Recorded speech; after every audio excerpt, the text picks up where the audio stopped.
पहिल्याच वेळेला ज्याप्रमाणे उदय सामंतांना विजय मिळाला त्याप्रमाणे प्रत्येक वेळी प्रभू श्रीरामा आम्ही तुझ्या चरणाशी तुझ्या दरबारात साकडं घातलं होतं.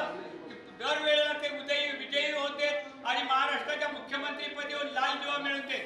प्रभू श्रीरामा श्री उदय सामंतांची तीव्र इच्छा त्यांनी बाळगलेला लोकसंग्रह आणि तुझी कृपादृष्टी यामुळे ते आजवर मंत्रीपदी राहिलेले आहेत, कायम लाल दिव्याच्या गाड्यामध्ये राहिलेले आहेत. प्रभू श्रीरामा आजपर्यंत ज्याप्रमाणे उदय सामंतांवर कृपादृष्टी ठेवलीस त्याचप्रमाणे त्यांना आणि त्यांच्या सर्व कुटुंबियांना दीर्घायुष्य मिळवून देत.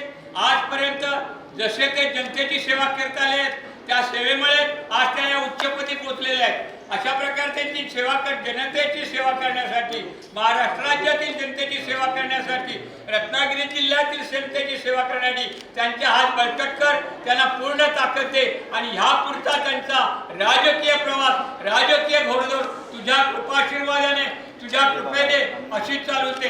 प्रभू श्रीरामा आज तुझे साखरेची पूर्तता करण्यासाठी ते इथे उपस्थित झालेले आहेत, नवसाची पूर्तता करण्यासाठी ते उपस्थित झालेले आहेत. या प्रकारे अशा प्रकारे ज्या ज्यावेळी प्रभू श्रीरामा त्यांच्या बाबतीत आम्ही तुझ्यापुढे नमस्कृत असतो.